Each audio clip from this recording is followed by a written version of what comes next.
All of you are aware that as we speak, there's a lot of discussion, a lot of attention being paid to a Supreme Court nominee. You're all aware that there is a tremendous amount of debate and concern about a disastrous Republican health care plan coming down the pike.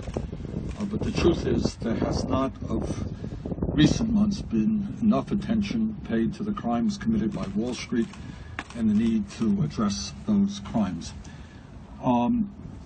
During his campaign, as all of you know, Donald Trump told the people of our country that he was going to represent working families, the hardworking people of our country, and he was going to take on the establishment. Remember all of that? Yeah. And he had some harsh words from Wall Street. He said that he was going to, quote unquote, drain the swamp. Oh my God, he's going to get rid of all of these people who have, infiltrated Washington and are working for special interests. He's going to drain the swamp. And he said, and I quote, "We can't fix a rigged system by relying on the people who rigged it in the first place," end quote. That's right, right. Can't fix a rigged system by relying on the people who rigged it in the first place. Donald Trump, he's right. And let me repeat that. He's going to drain the swamp. Get rid of all of those people, those Wall Street people who caused all of our problems. He said, and I quote, exact quote, "I'm not going to let Wall Street get away with murder. Wall Street has caused tremendous problems for us," end of quote. Further, he included language in the Republican Party platform which stated, and I quote, "We support reinstating the Glass-Steagall Act of 1933, which prohibits commercial banks from engaging in high-risk investment," end of quote. Good statement, good principle, something I fought for years. Donald Trump said he was the only person in America, the only one, who could take on a corrupt political and economic establishment. He said, and I quote, "We are going to send the special interest packing, and we are going to once again have a government of, by, and for the people." That's Donald Trump. Wow, that is pretty powerful language. This is a guy, finally, we got somebody in the White House going to stand up for working people. He's going to take on Wall Street. He's going to take on all of the big money interests in this country. And obviously those are words, that's rhetoric that you would expect that the billionaire class in Wall Street would get really, really nervous about. He's going to take them on, throw them out of Washington. Well, as all of you know, these words uttered by Donald Trump during his campaign were never meant seriously. I know I will shock all of you when I suggest that Donald Trump was lying. I know. You are shocked to hear this. And this is Abraham Lincoln himself. He never tells lies. Honest Donald Trump. But the truth is, they were very, very cynical lies, appealing to working families all over this country. Working families who, in fact, are sick and tired of the status quo, sick and tired of establishment politics, sick and tired of the greed of Wall Street and other big corporate interests. Donald Trump talked about draining the swamp. He talked about taking on Wall Street, but the reality is today that he has more billionaires in his administration than any president in American history. How's that for taking on the establishment? His administration is filled with executive after executive from Goldman Sachs, one of the largest and most powerful financial institutions in Wall Street. His chief economic advisor, now he has really taken on the establishment. I love this particular one. He has taken on the establishment by appointing Gary Cohn as his chief economic advisor. Now, Gary Cohn was the president of Goldman Sachs, perhaps the most politically connected Wall Street financial institution. And Gary Cohn received a $285 million severance package from Goldman Sachs before he joined the administration.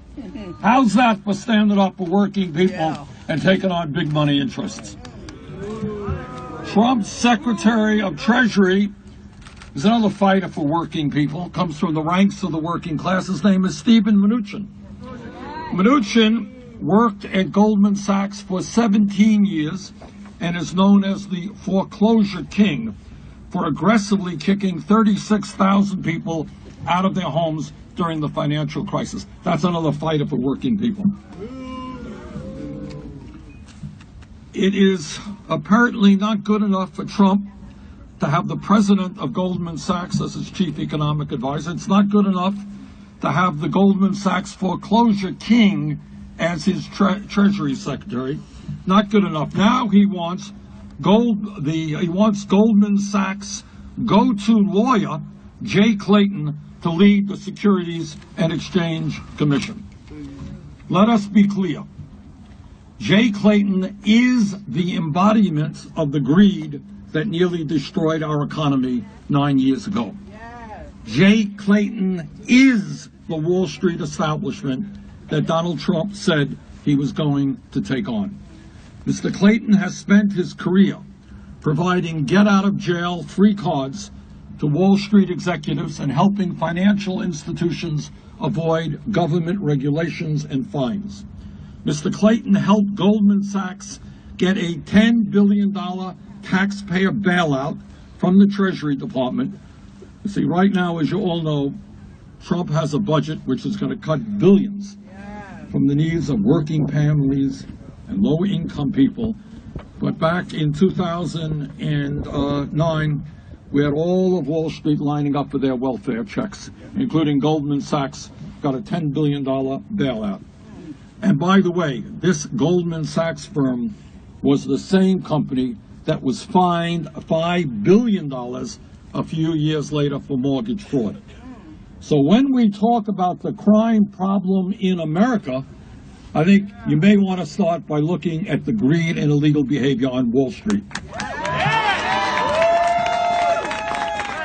This very same Mr. Clayton represented Valiant Pharmaceuticals, a company that increased the price of its lead poisoning drug from $950 to $27,000 a year over a 2-year period.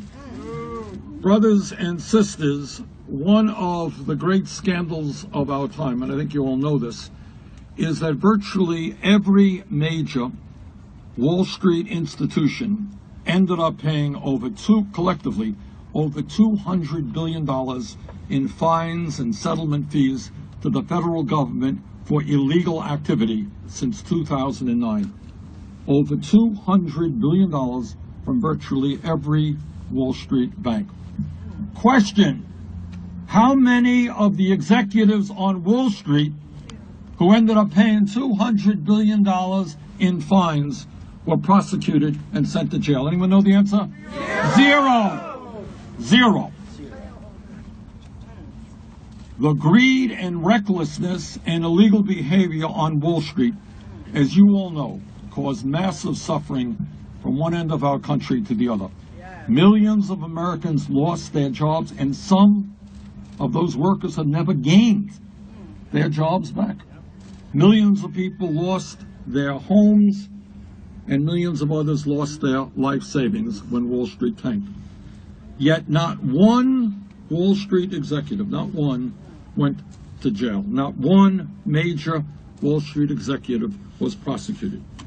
We need an SEC chair who is willing to stand up to Wall Street and to end its greed and illegal behavior. We need somebody who has the courage to take on and confront the system, not someone who is part of the system. Mr. Clayton is clearly not that person. His nomination must be defeated. Thank you all very much.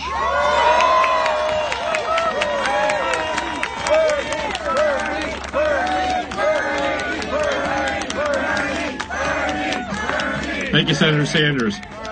Now I'd like to introduce another hero of the working class, someone who has fought for consumers and for the little guy her entire political career, standing up here in Washington against powerful special interests, somebody who really perseveres.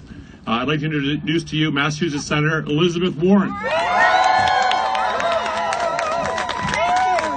you. It is good to be here, right? It is good to be in the fight. So look, we all know what Donald Trump said during the campaign. He said he was not going to let banks like Goldman Sachs get away with murder anymore. What I can say is big talk, Donald Trump. So what happened after he got elected? Well, he hired enough Goldman Sachs executives that they could now open a branch office at the White House. That's what he's done. He's got his senior strategist, Steve Bannon, who spent half a decade at Goldman Sachs as an investment banker. He's got his National Economic Council director, Gary Cohn, who came directly from Goldman Sachs, where he'd been for 25 years, and rose to second in command. And he's got his Treasury Secretary, Steve Mnuchin, who spent 17 years at Goldman Sachs. So when you've got those three guys there, what do you need? A little diversity, right? A little diversity. So what he wants to do is bring in another Goldman Sachs executive, Jay Clayton. That's Donald Trump's pick to lead the SEC. Now, here's how this one works. Mr. Clayton was a lawyer for 25 years in New York. Can anyone guess who his longtime client was? Come on, guys, I'm only going to give you one guess here. Who was Jay Clayton's longtime client while he worked on Wall Street for a quarter of a century? Goldman Sachs, you bet. You bet. In fact, he was their lawyer when Goldman Sachs sucked down billions of dollars in bailout money from U.S. taxpayers. Look, but let's be clear. Goldman is not the only client that Mr. Clayton had. He also has been the lawyer for Barclays, for UBS, for Deutsche Bank. And here's why it matters. When you got those big bank clients, keep in mind, it is the SEC's job to prevent another financial crisis and to hold Wall Street accountable when they break the law. So I just want to know, how many people seriously believe that someone who has spent 25 years hobnobbing with these giant Wall Street bankers is suddenly going to get tough on his buddies? If you believe that, raise your hand. No. I'm seeing no hands here. And that is the heart of the problem. We cannot afford to have an SEC chairman who will not stand up to Wall Street. We had a chairman like that during the Bush administration, and the result was the worst financial crisis in 3 generations here in America. A financial crisis that cost millions of people across this country their homes, their savings, and their jobs. We cannot afford another Wall Street banker at the Wall Street lawyer at the SEC. You know, a lot of Republicans in Congress and a lot of folks just generally here in Washington, a lot of the lobbyists seem to have forgotten all about that crisis. But we haven't forgotten. We remember what that crisis did to our families. We remember what that crisis did to our communities. We remember what that crisis did to our children and to our children's future. And we are still struggling to get back on our feet. That's what's happening in America today. So that's why I'm here. I'm here because I wanted to be with the people who are ready to fight back. Are you ready to fight back? Yeah. Are you ready to fight back against Wall Street giveaways? Yeah. Are you ready to fight back against policies designed by Goldman Sachs to help Goldman Sachs? Are you? Yeah. Are you ready to stop Donald Trump from turning over the SEC to Goldman's hand-picked lawyer? Are you? Yeah. Well, I have to say on this one, we all have to stand up and be willing to say no to this nomination, because we've been through one financial crisis and we don't want to go through another one. Not now, not ever. We will fight back. That's what this is about. This is why we are here. We are here because we believe in democracy. We believe in making our voices heard. And we're going to make sure that everyone in Congress and that guy who lives down in the White House right now hears from us. We want a government, we want an SEC that doesn't work for Wall Street. We want one that works for the American people. Are you in this fight? Let's do this. All right.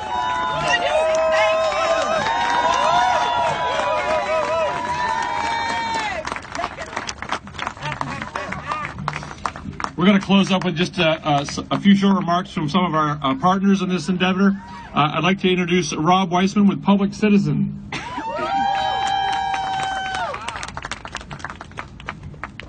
The Goldman Sachs takeover of our government is so severe that the factions in the White House fighting each other are different factions of Goldman Sachs. We've got Steve Bannon fighting against Gary Cohn. They're both two sides of the Goldman Sachs industry.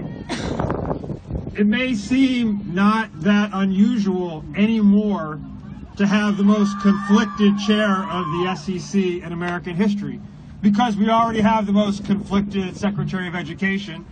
We've got nominated the most conflicted named chief for the Food and Drug Administration. We have by far the most conflicted president in American history. So it may just seem par for the course to have the most conflicted chair of the SEC. But is it okay? No! Is it okay to have a representative of corporate criminals running the SEC? No! Is it okay to have as the chair of the SEC someone whose financial disclosure form is so obscure you can't possibly figure out what it is he owns? No! Is it okay to have as the chair of the SEC someone who is literally married into the Goldman Sachs family? No! No, it's not okay. And it's not okay, not just because if you got any decency or sense of propriety, you know it's not okay. It's not okay because it matters. When we have Wall Street represented as running the SEC, we know what happens. Enron happens, and millions of people lose their retirement accounts. The 2008 financial crisis happens, and the country loses $20 trillion in wealth. Millions of people lose their homes. Millions more are forced out of their jobs.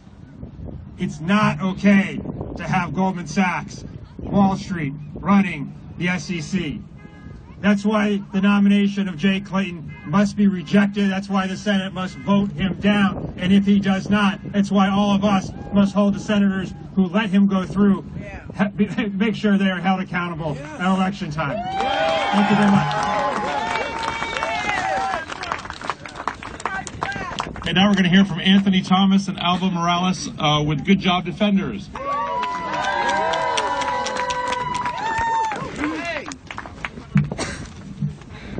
Buenas tardes. My speech is in Spanish. Buenas tardes. Mi nombre es Alba Morales. A nombre de los 2 millones de trabajadores bajo contrato a lo largo de todo el país que estamos luchando para mantener a nuestras familias todos los días, quiero decirles que rechazamos a Jay Clayton como candidato a la Comisión Nacional de Mercado de Valores. Las compañías han estado abusando de trabajadores como nosotros por mucho tiempo ya. Nuestros empleadores, Restaurant Associates, incluso nos ha robado el salario con un valor de $1 millón, aquí mismo, en el Capitolio. Por ese robo, realmente me dañó. Yo trabajo muy duro todos los días para poder apoyar a mi hermano, quien es discapacitado por un accidente. El salario que se me robó me pudo haber ayudado a pagar mejores tratamientos para él y quizás podría haber guardado para un poco de dinero para mis estudios. El robo de salario no es justo y los abusos por parte de las compañías a los trabajadores no son justos. Necesitamos más transparencia para poder saber qué en realidad está ocurriendo.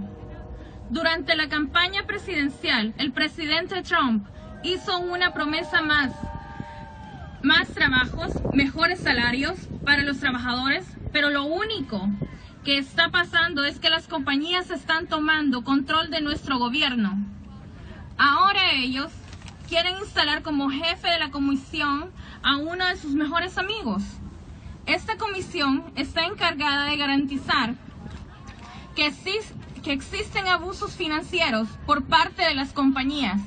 ¿Cómo podemos esperar que eso pase con ese señor que esté a cargo?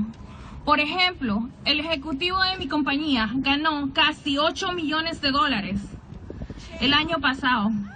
Me pregunto, ¿cuánto de este cheque es el salario que nos han robado? Sabemos que cuando luchamos juntos podemos ganar. Tenemos que unirnos para prevenir que las compañías controlen nuestro gobierno, prevenir que Clayton sea el nuevo líder de la Comisión Nacional de Mercado de Valores. Gracias. ¡Sí se puede!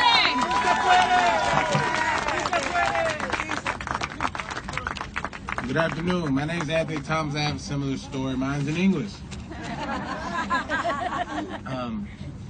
I'm here on behalf of over 2 million federal contract workers across the country that are struggling to make ends meet, like myself. I want to say that we, us 2 million contract workers, we reject Jay Clayton as the new head of the SEC. Big corporations have been screwing with people like us for a long time. Even here at the Capitol, our employer was stealing our wages to the tune of over $1 million. For someone like me, that really hurts. I work hard every day to provide for my young son. I want to teach him that you have to work hard to be successful in life. I also want to teach him that you have to raise your voice when you feel something isn't right. Wage theft is not right. Corporate abuses of the economy are not right, and the lack of transparency is not right as well. President Trump made a promise to create more jobs and better wages for American workers, but all he has done is allowed complete corporate takeover of our government while not doing much to help the workers. Now corporations and Wall Street banks want to put one of their own in charge of the agency that is supposed to keep them on the straight and narrow. They want to get rid of the requirements like disclosing the CEO to workers pay ratio. What are they really trying to hide? For example, the CEO of Restaurant Associates last year made about $8 million. How much of that might have been stolen? I don't know, but your guess is as good as mine. We have to fight to win. We have fought and we have won before. We fight again and we'll win again. We have to come together and beat back this corporate takeover of our government. The Senate should reject Jay Clayton as the head of the SEC. Thank you. Thank you.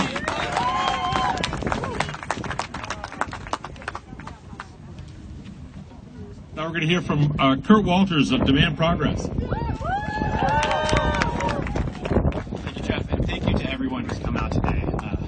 With champs like Senators Warren and Sanders and you guys, we're up against a very tough fight, but it gives me hope that we've got at least a fighting chance. So anyhow, like you said, my name's Kurt Walters. I'm here representing Demand Progress. We're an organization of 2 million activists who come together online and off to fight for a modern democracy that puts people first instead of Wall Street banks or big cable monopolies. And specifically, I'm here representing our Root Strikers project, which has its name because so many of our problems today have the same single root cause. And surprisingly, I'm not talking about Donald Trump, actually. What I'm talking about is the problem where day by day our country looks more like a plutocracy where the richest 1% rule the country than the democracy we grew up reading about in our textbooks. And that wealthy elite has been able to amass unbelievable amounts of economic power that we haven't seen since back with the robber barons. And they've been able to use that massive wealth and transfer it into political power at that building right there behind us, or behind me, in front of you, translate it into political power through campaign contributions, armies of lobbyists, and by placing their own people at the head of our government through the revolving door, just like Jay Clayton. And that's why we're here today, because that revolving door between Wall Street and Washington, put aside everything candidate Donald Trump said, has been spinning faster and faster than it ever has. And you know, the guy in the White House right now must be expecting us to have just a national case of amnesia, or just must think the American people are too dumb to remember that just a few months ago he was standing up giving speeches saying hedge fund managers were getting away with murder, and he was saying that his opponent was totally controlled by Goldman Sachs. Now, so only a few months later, we're here, he already has 5 former Goldman Sachs bankers at the top of his administration, and that's before he's trying to add Jay Clayton to the tower. So, what I have right now is a simple message for Mr. Trump, and that is, we see what you're doing. When you pick Jay Clayton, the same guy who has had 4 of his clients, in just the past 5 years, mind you, charged with breaking SEC rules, and that's his pick to police Wall Street as SEC chair, we notice, right? And when you pick this Jay Clayton, the same guy who literally put out a paper saying the law against bribing foreign governments was bad for business, and that's your pick to change what you call a corrupt political establishment, we're going to notice. And when you pick Jay Clayton, the guy who during the financial crisis was working very hard, but he was working to secure $10 billion in federal bailout money for Goldman Sachs, while millions of Americans were losing their homes and getting nothing.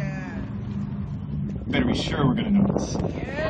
So we can see that Trump is leading a hostile takeover of our government on behalf of corporate interests. And that's why by the hundreds of thousands, our members at Root Strikers and Demand Progress and throughout our coalition have stood up and demanded that our senators do not rubber stamp this hostile takeover and in fact vote against Jay Clayton's nomination. And so, yes. And so we're going to be watching that hearing tomorrow. We're going to be watching every vote in the Senate, and we'll see if our senators stand up for their constituents or instead stand up with Trump and Goldman Sachs. And if they do vote the wrong way, we're going to be mobilizing our members to hold those senators accountable. Got a couple more speakers here to finish us off. I'd like to introduce Dan Maurer from CWA, one of America's great unions, on behalf of Take On Wall Street.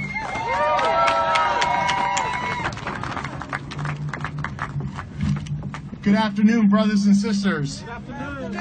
My name is Dan Maurer. As Jeff said, I work for the Communication Workers of America, and I'm here on behalf of CWA and on behalf of the entire Take On Wall Street coalition to tell the Senate that it is past time for our senators to listen to their constituents and reject Wall Street insiders like Jay Clayton.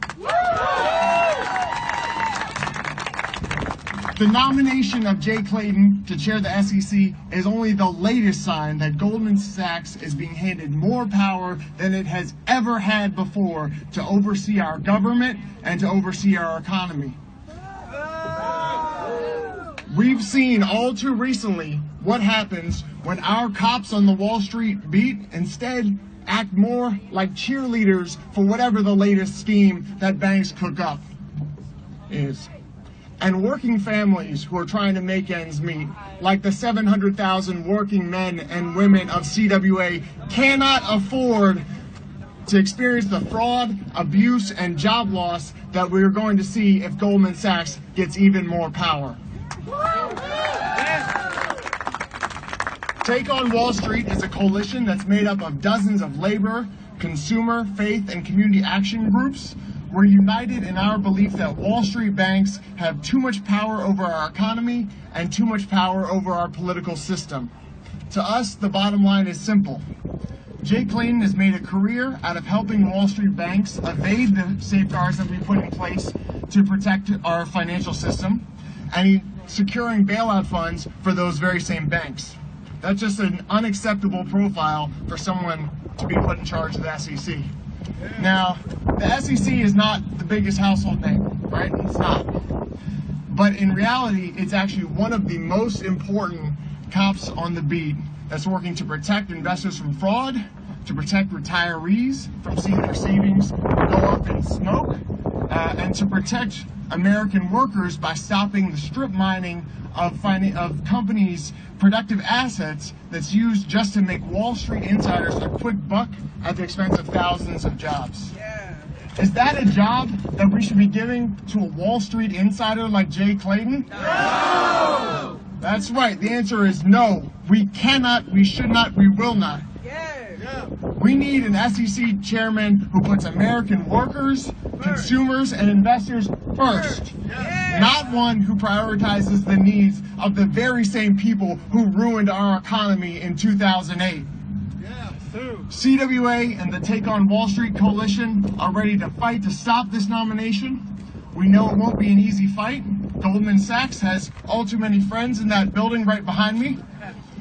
We've just seen that with the confirmation of Steve Mnuchin, a man, as Senator Sanders said earlier, who's rightfully known as the foreclosure king, who destroyed the lives of tens of thousands of American families by throwing them out of their homes as Treasury Secretary. But it's a fight, nevertheless, that we must take on, and we must send a message loud and clear that Wall Street's time calling the shots is over. We've heard a lot of talk recently coming from the White House about taking power from insiders and returning it to the American people. Well, guess what? Right here, we are the American people. So it's time for them to listen to us. We have to do everything we can, and if there's a senator who doesn't want to listen, we have no choice. We have to make sure every day that they have no choice but to listen, and that they know we will hold them accountable, and that we're going to do everything we can right now to stop Jay Clayton from taking over the SEC. Thank you. Our final speaker of the day, I'd like to introduce a man I've gotten to know in the last few months, who represents a little bit of a different part of our coalition. And I think you'll find what he has to say very interesting. So I'd like to introduce Morris Pearl of the Patriotic Millionaires.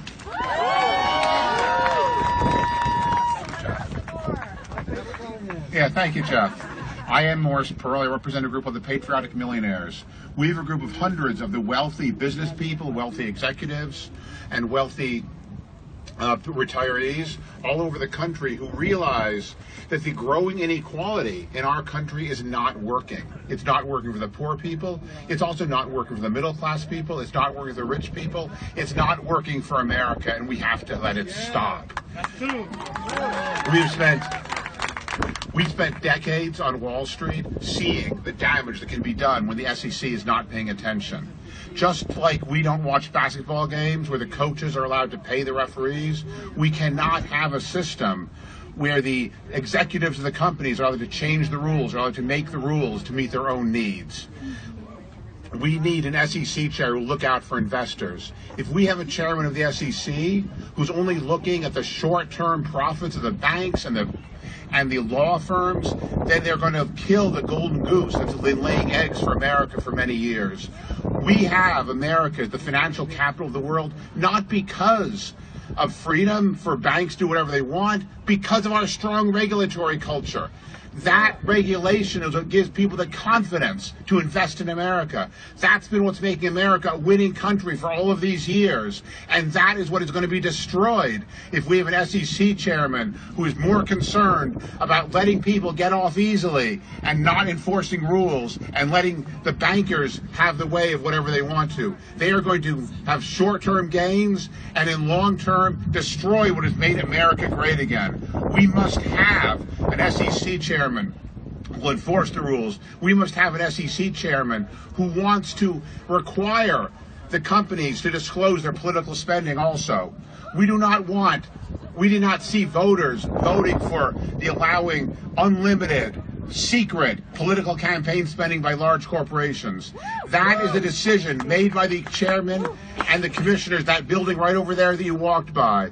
And they can make a decision one way or the other. And we have to insist that we have an SEC chairman who wants to make a decision to require companies to disclose political spending, because that's what we need in America. Thank you very much. Thank you. Listen, thanks all for coming out. This is going to be a tough fight, but I know with folks coming out increasingly all across the country that we're going to have success in the months and years ahead.